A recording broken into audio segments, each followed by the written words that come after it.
আসসালামু আলাইকুম সবাইকে। আপনাদের সবাইকে ভয়ের বারান্দার আরো একটি নতুন এপিসোডে সাদরে আমন্ত্রণ জানাচ্ছি। আমি তরিকুল জুনিয়র। আশা করি সবাই অনেক ভালো আছেন। আলহামদুলিল্লাহ, আমিও সবসময় ভালো আর ভালোর সাথে। আশা করছি নতুন বছর আপনাদের অনেক ভালোই কাটছে। তাই আজ দুইটা হাড়হিম করা ঘটনা নিয়ে আমি তরিকুল জুনিয়র আপনাদের মাঝে ফিরে এলাম আবারও। কথা না বাড়িয়ে আমি সরাসরি ঘটনায় যেতে চাই, কিন্তু তার আগে জানিয়ে রাখি, চাইলে আপনিও আমার কাছে ঘটনা লিখে পাঠাতে পারেন। ডেসক্রিপশন বক্সে দেওয়া ইমেল অ্যাড্রেসে আমার কাছে ঘটনা লিখে পাঠান।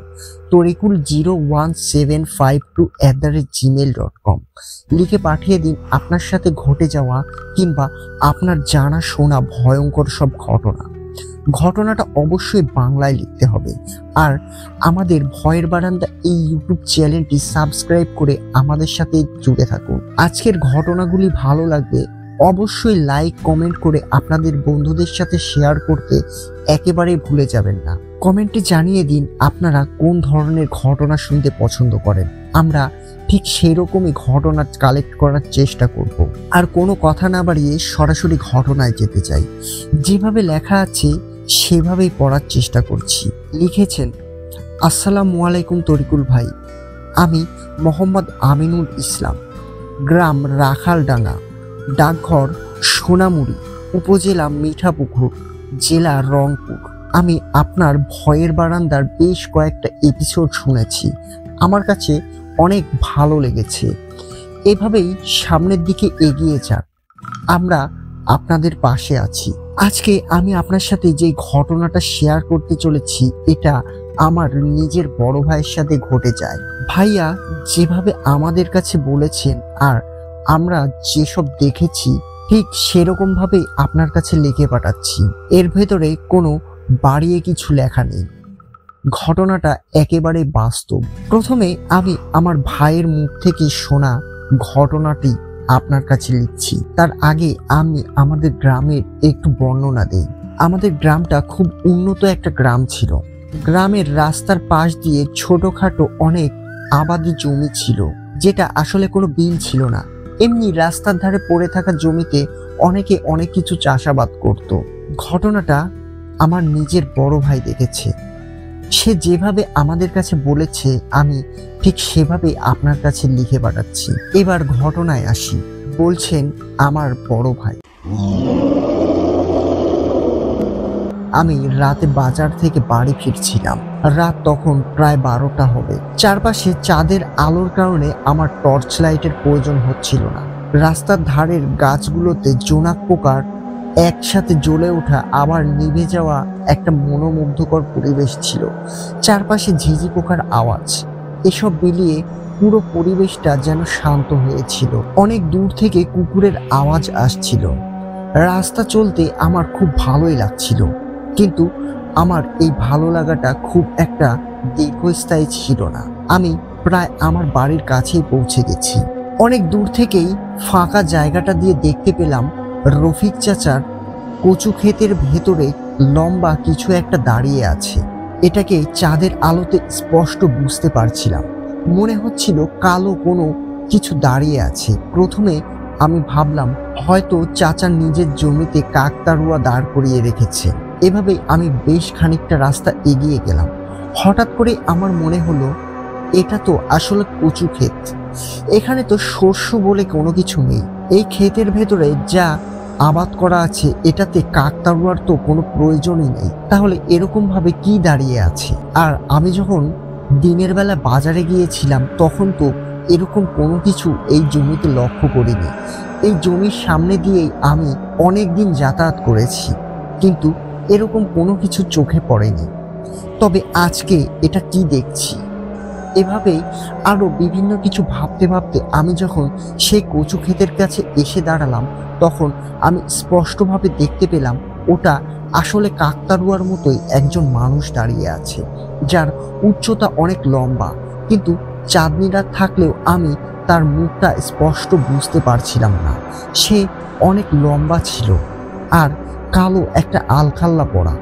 আমি বুঝতে পারছিলাম না এটা আসলে মানুষ নাকি কাকতাড়ুয়া। ভেতরে একটু একটু ভয় হতে লাগলো। কিন্তু ভয়ের চূড়ান্ত মুহূর্তে তখন পৌঁছে গেলাম যখন আমি নিজের চোখে দেখলাম সে অবয়বটা দুপ করে কচু ক্ষেতের ভেতরে বসে পড়ল। তখন আমি নিজের চোখকে বিশ্বাস করাতে পারছিলাম না। সেখানে পাথরের মতো দাঁড়িয়েছিলাম। আসলে এটা আমি কি দেখলাম? আর কচু গাছগুলো খুব একটা বড় ছিল না, যার কারণে অত বড় মানুষ যদি সেখানে বসে পড়ে তাহলে আমি অবশ্যই তাকে দেখতে পাবো। কিন্তু চোখের পলকে সেই জিনিসটি আমার চোখের সামনে থেকে হারিয়ে গেল। আমি কোনো কিছু ভেবে উঠতে পারছিলাম না। আমি সিদ্ধান্ত নিলাম এইখান থেকে দৌড়ে পালাতে হবে। তাই যেই ভাবা সেই কাজ, আমি একদৌড়ে বাড়িতে চলে এলাম। এতক্ষণ শুনলেন আমার বড় ভাই নাহিদুলের মুখ থেকে শোনা ঘটনা। এবার বাকি ঘটনাটা আমি আপনাকে বলছি। এই ঘটনার পর সেদিন রাত থেকে আমার বড় ভাই নাহিদুলের প্রচুর পরিমাণে জ্বর আসে, যে জ্বরটা তার প্রায় 17 দিন স্থায়ী হয়। আর এর ভেতরেই ঘটে যায় এক ভয়ঙ্কর ঘটনা। যদি ঘটনাটা সেদিন রাতেই শেষ হয়ে যেত তাহলে অনেক ভালো হতো। এরপরে আমার ভাইয়ের সাথে যে ভয়ঙ্কর ঘটনাটা ঘটে যায় এটা আমরা কেউই কল্পনা করেছিলাম না। এই ঘটনাটা বাড়িতে ফিরেই ভাইয়া আমাদের জানিয়েছিলেন। এই ঘটনার প্রায় 3 দিন পর হঠাৎই রাতের বেলা, রাত আনুমানিক 10টা কি 11টা হবে, এমন সময় ভাইয়াকে কোথাও খুঁজে পাওয়া যাচ্ছিল না। আমরা বেশ চিন্তিত হয়ে পড়ি, কারণ তার শরীরে এত পরিমাণে জ্বর ছিল যে অসুস্থতার কারণে সে উঠে দাঁড়াতে পারছিল না। আর ঠিক সেই ভাই আমার রাতের বেলা খাওয়া দাওয়া শেষ করে গায়েব হয়ে গিয়েছে। আমি আর আমার বাবা মিলে আমার ভাইকে খুঁজতে যাওয়ার সিদ্ধান্ত নিলাম। আমার বাড়ির চারপাশে বেড়া দেওয়া ছিল। বড় একটা উঠান পার হয়ে আমাদের মেন গেট দিয়ে বাহিরে যেতে হয়। উঠানটা পার হয়ে আমরা মেন গেট খুলতে যা দেখলাম, এর জন্য আমরা মোটেও প্রস্তুত ছিলাম না। আমি আর আমার বাবা স্পষ্ট নিজের চোখে দেখতে পেলাম আমার বড় ভাই আমাদের বাড়ির কিছুটা সামনে পড়ে আছে। আর তার আচার ব্যবহারগুলো কেমন একটা অস্বাভাবিক লাগছিল। সে উপুড় হয়ে শুয়ে আছে আর তার 2 কাঁধের ওপর ভর করে কেমন একটা সাপের মতো এলোমেলোভাবে বাড়ির দিকে এগিয়ে আসছে। তার হাত দুটো একেবারে মাজার সাথে লাগানো ছিল। আমরা বিষয়টা দেখে প্রচণ্ড ভয় পেয়ে যাই। আমি যখনই আমার ভাইয়ের মুখের দিকে লাইট মারি তখন আমরা দুজনে যা দেখলাম, এটা দেখে আমরা আরো বেশি আশ্চর্য হয়ে গেলাম। আমি স্পষ্ট দেখতে পেলাম আমার ভাইয়ের চোখ আর নাক দিয়ে গল গল করে রক্ত বের হচ্ছিল। এটা দেখে আমরা প্রচণ্ড ভয় পেয়ে গেলাম। আমি জোরে একটা চিৎকার দিলাম, ভাইয়া বলে। আর সাথে সাথে আমি আর বাবা মিলে ভাইয়াকে ধরে বাড়ির পাশের আরো 2 বড় ভাইকে সাথে নিয়ে আমাদের জেলা সদর হসপিটালে নিয়ে গেলাম। সেখানে গিয়ে প্রায় 2-3 দিনের চিকিৎসার পর আমার ভাই মোটামুটি সুস্থ হয়ে ওঠে। তার জ্বরও ক্রমশ কমে গিয়েছিল। যখন ভাইয়াকে হসপিটাল থেকে রিলিজ করে দেওয়া হয় তখন মোটামুটিভাবে ভাইয়া অনেক সুস্থই ছিল। কিন্তু বাড়িতে আসার সাথে সাথে ভাইয়া আবারও সেই আগের মতো জ্বরে কাতরাতে লাগে। জ্বরের সাথে সাথে তার নিজের গলার ভয়েসটাও কেমন একটা বদলে গেল। সে অস্বাভাবিক রকম আচরণ করছিল। নিজের বিছানার ওপরে কাঁথা মুড়ি দিয়ে বসেছিল আর কেমন একটা খনখনে গলায় বাবাকে অকথ্যভাবে গালিগালাজ করছিল। যেরকম গালিগালাজ আমরা আমার ভাইয়ের মুখ থেকে এর আগে কোনো দিনও শুনিনি। বুঝতে পারলাম এটা কোনো স্বাভাবিক কিছু নয়। তাই আমি আর দেরি না করে মসজিদের ইমামকে ডেকে নিয়ে আসলাম। ভাইয়া মসজিদের ইমামকে তার সামনে দেখে সেই ইমাম সাহেবকেও অনেক অকথ্যভাবে গালিগালাজ করতে লাগলেন। সে ইমামকে বললেন, তুই আমার কিচ্ছু করতে পারবি না, তুই এখান থেকে চলে যা। আমি এই ছেলেকে নিয়ে তবে এখান থেকে যাব, এর আগে আমাকে কেউ নিয়ে যেতে পারবে না।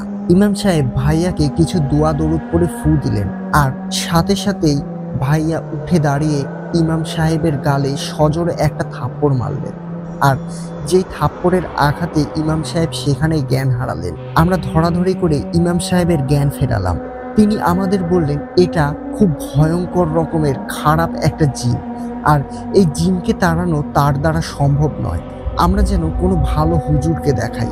এরই মধ্যে প্রায় 12টা দিন কেটে গেছে। আমরা ভাইয়াকে কোনোভাবেই সুস্থ করতে পারছিলাম না। ভাইয়া দিনের নির্দিষ্ট কিছু সময় এরকম অস্বাভাবিক আচরণ করত, আর যখনই এই আচরণগুলো শেষ হয়ে যেত তার মুখ আর নাক দিয়ে একটু একটু করে রক্ত বের হতো। এভাবে আরো 5টা দিন কেটে যায়। তারপরেই আসে সেই মর্মান্তিক দিন। ভাইয়ার শরীরে প্রচুর পরিমাণে জ্বর, আর শক্তিও নেই যে একটু উঠে বসবে।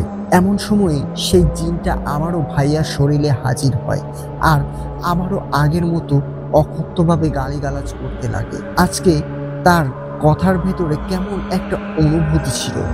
আমরা সবাই ভাইয়াকে ঘিরে বসেছিলাম। এমন সময়ই ভাইয়ার শরীরে থাকা সেই জিনটি বলে ওঠে, আর বেশি সময় নেই, তোদের ছেলেকে আমি কিছুক্ষণের মধ্যেই আমার সাথে নিয়ে যাব। তোরা আমার কোনো কিছুই করতে পারবি না, কিন্তু মনে রাখিস এই ছেলেকে নেওয়া আমার শুরু হলো। এরপর আমি আরো অনেককেই নিব। যদি তোরা পারিস তাহলে আমাকে আটকে দেখাস। এই কথাটা বলার সাথে সাথে ভাইয়ার নাক আর মুখ দিয়ে গল গল করে রক্ত বের হতে লাগলো। আমরা কোনো কিছু বুঝে ওঠার আগেই ভাইয়ার শরীরটা নিস্তেজ হয়ে গেল। আমরা ভাইয়াকে নিয়ে আবারও আমাদের জেলা সদর হসপিটালে গেলাম। সেখানে যেতেই সেই ডাক্তারগুলো আমাদের বলল ভাইয়া আর এই পৃথিবীতে নেই। আমার ভাইয়ার সাথে এরকম একটা মর্মান্তিক ঘটনা ঘটে যাওয়ার কারণে আমরা পরিবারের সবাই প্রচণ্ড ভেঙে পড়েছিলাম। যদিও আমরা ছিলাম 2 ভাই 1 বোন। আমাদের মাঝ থেকে আমাদের নিজের বড় ভাই বিদায় নিয়েছে। জানি না সেদিনকে আসলে ভাইয়া কি করেছিল, কিংবা সেদিনকার ওই জিনটা কেনই ভাইয়াকে এরকম করেছিল। তবে ঘটনাটা এখানেই শেষ নয়, এটা ছিল শুধু শুরু মাত্র। আমার ভাইয়াকে দিয়েই প্রথম তার তাণ্ডব চালিয়েছিল। এরপরে আরো কয়েকজনের সাথে আরো কয়েকটা ঘটনা ঘটে যায়, যেটা এই ঘটনাটা সিলেক্টেড হলে পরবর্তীতে আমি আপনার কাছে লিখে পাঠাবো। যদি আমার এই ঘটনাটা সিলেক্টেড হয় তাহলে অবশ্যই আমাকে জানাবেন। তারপরে আমিনুল ভাই তার ফোন নাম্বার দিয়েছেন এবং তার ফেসবুক আইডির লিঙ্কও দিয়েছে। আমরা আমিনুল ভাইয়ের সাথে কথা বলেছিলাম। আর হ্যাঁ, আমিনুল ভাই, আপনার এই ঘটনাটা সিলেক্টেড হয়েছে, আর ঘটনাটা আমার কাছে বেশ ভালো লেগেছে। আপনি ঝটপট করে নিজের সময় বের করে আমাদের কাছে আপনার পরবর্তী ঘটনাগুলো লিখে ফেলুন। আমি অধীর আগ্রহে আপনার পরবর্তী ঘটনাগুলোর জন্য অপেক্ষায় থাকলাম।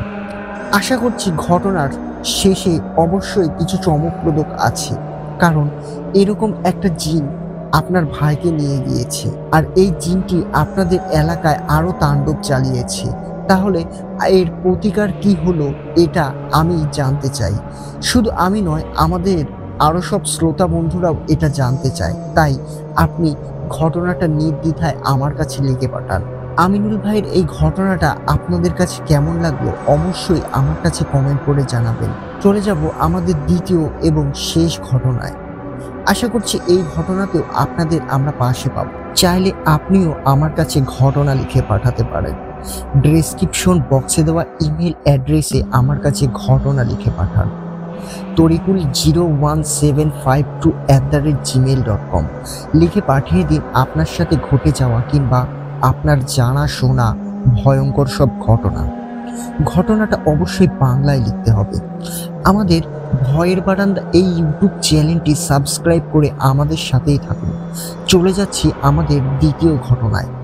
এই ঘটনাটা খুব একটা বড় নয়, তবে অনেক ভয়ঙ্কর হতে চলেছে, তাই কোথাও যাবেন না, ঘটনাটা শুনে আসুন।